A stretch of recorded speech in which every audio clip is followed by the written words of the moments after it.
COP17 хурлын хүрээнд бол одоо цэнхэр болон ногоон бүсийн хоёр төлөвлөлтийн одоо салангад бүсийн төлөвлөлтийг бол хийж гүйцэтгэж байгаа. За цэнхэр бүсийн хувьд бол бид нэр үндсэндээ бол одоо энэ олон улсын мандаттай болон одоо урилгаар оролцох хүмүүс оролцох бол ногоон бүс дээр бол илүүтэй дотоодын одоо энэ олон улсын хурлыг сонирхсан аж ахуй нэгжүүд болон одоо иргэд маань бол нээлттэй оролцох боломжтой ийм бүс байхаар бол төлөвлөж байгаа. За ногоон бүсийн хувьд бол бид нар нийтдээ 6.3 га талбай дээр бол нийт 3 ширхэг одоо том барилга байгууламж, за төр 5 ширхэг байгууламжтай байхаар бол төлөвлөлт хийж гүйцэтгэж байна. За энэ 6.3 га талбар дээр бол одоо 4000 м2 одоо павильоны барилга, за 2000 м2 одоо хурлын үйл ажиллагаа явуулах барилга байгууламж, за 1500 м2 дээр бол одоо хоол үйлчилгээ явуулах зорилттой нийт 3 том барилга, за 5 зөөврийн ариун цэврийн байгууламжтай байхаар бол ногоон бүсийг төлөвлөж байна.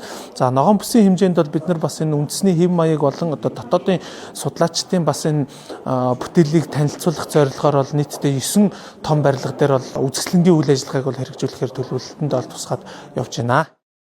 Үндэсний цэцэрлэгт хүрээлэнгийн 920 га талбайгаас COP17 үндсэн арга хэмжээ болох бүтээн байгуулалт хийх талбай нь 29.9 га, үүнээс барилгажих талбай нь 5.6 га байна. Нийт 930 машины автозогсоол 20 төр байгууламж баригдах юм.